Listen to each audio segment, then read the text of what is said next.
Hello, my name is Mariela McIlwraith, and I'm the Director of Industry Advancement with the Events Industry Council. And I'm thrilled to be joined here today by Mark Cooper, CEO of IAC, and Mike Vijver from Mind Meeting to talk to us about the exciting release of the Meeting Room of the Future report, and to show us the showcase that you've put together here at MPI's World Education Congress. We're delighted to, Mariela. Thank you. Welcome to what has been our home for the last 3 days here in WEC, in the heart of WEC. Absolutely. Where we've been able to lift the research off the paper, out of the written word, and put it into an environment that's been, hopefully, a little bit more immersive and inclusive for our delegates who have joined us to learn and be a part of shaping the future meetings. And the reception has been fantastic. All the sessions that have been here in this space have been standing room only for the most part. And, isn't that great? And you can really tell how the physical environment really draws people in. So tell us a little bit about how this came together, the partners that helped create this showcase. Well, this is a vision that's been in the making for a number of years. Right when we went back to 2016 and we came up with the concept of creating a set of research for small to mid-sized meetings, we had this idea that we were going to do some research, but we'd always like to create the meeting room of the future.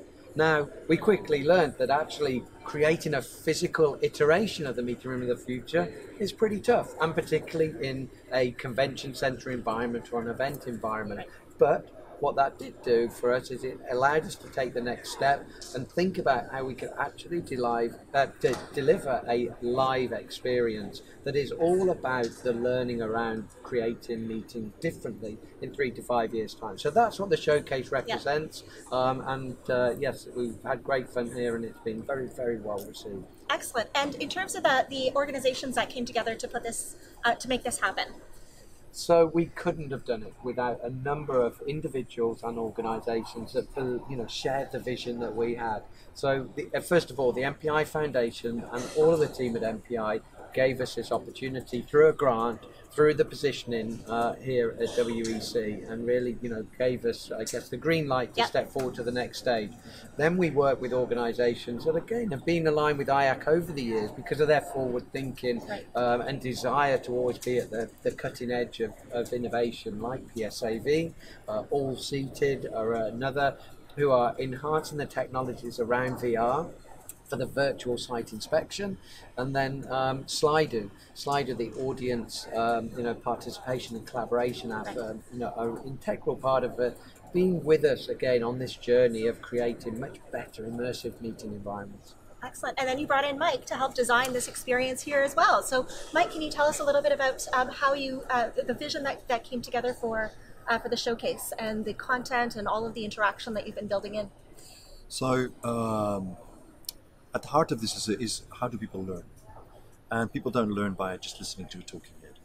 So what we've created is an environment which is very conducive to learning, which is very conducive for people to interact amongst one another and to interact very easily with a person who brings that little input which is necessary to generate a good discussion between people who already have a lot of knowledge and who just need to add the meaning of some new input. We're doing that in the space inside, which we're going to see shortly, and we're doing it outside here at the end of each of the session with what we call the tip wall, which is behind us here, where people, as you can see, the tip wall is green, so people harvest their tips from here. Each of the cards is dedicated to one of the areas for which the research has data.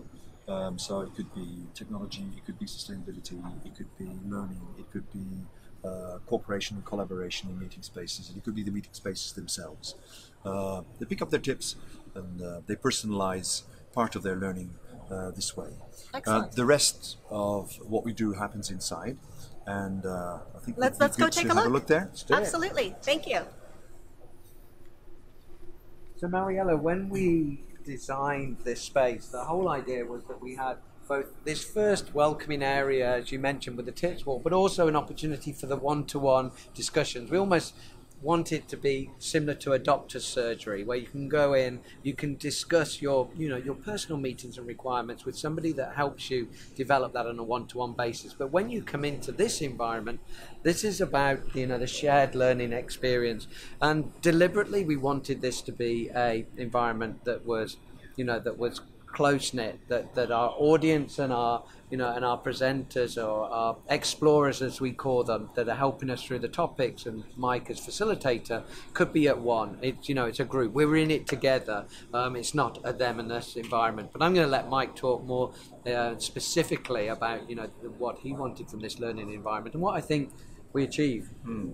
The main thing was we've got these themes and we've got all the data which are part of the meeting room of the future research, but then how does that come alive? And that's what we're doing here.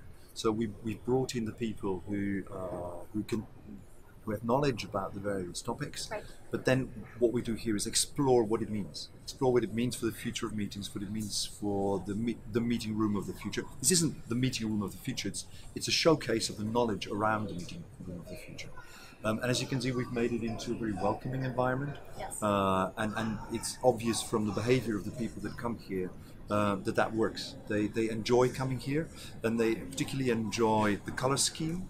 They enjoy the short distance there is between the people who have the basic knowledge that we use as input in the center and the people who are here as our guests.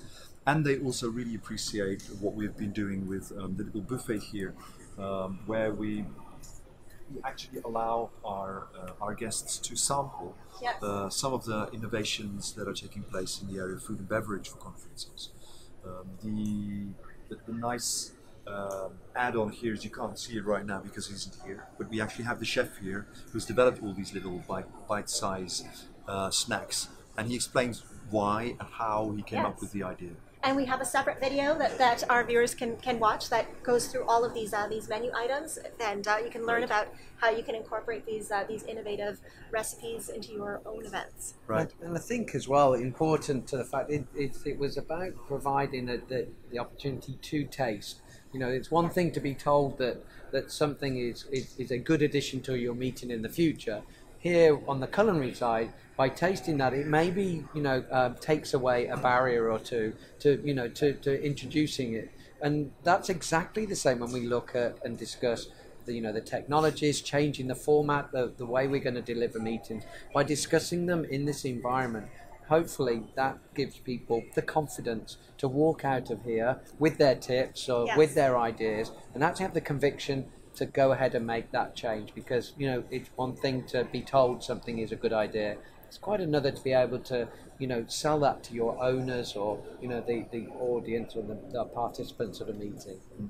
Excellent. And one of the focus areas in the report is on sustainability. What were some of the key takeaways that you found from the report? Was there anything that surprised you? There was a huge amount that surprised us in terms of sustainability, not only because of the heightened priority that sustainability and waste management in meetings and our responsibility to the climate had risen in terms of the awareness responsibility that we felt was on our shoulders as meetings organisers and those that we surveyed, but also the examples of where there are frustrations and barriers. I'll give you one example. When we look at food wastage, is the minimum food and beverage concept something that is, stopping us being, more sustainable? 5 years ago, we were worried about, whether we ran out of food at meetings. That was our only priority.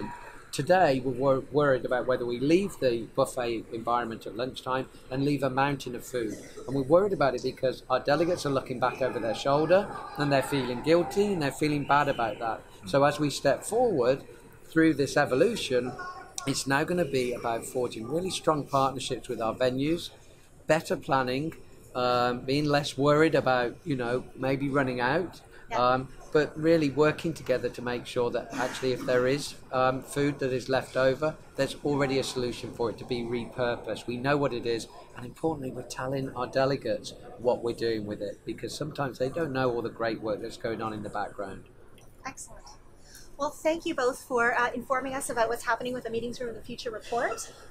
We'll be providing links as well for you to be able to view the report itself, and I encourage everyone to look at this important research. It's something that is really important for everyone to understand and to start to improve their events by understanding what the future holds for us. Yeah, and if you think that having vegan, gluten-free food is boring and it's not tasty, you're wrong. Yeah. Case in point. Thank you very much.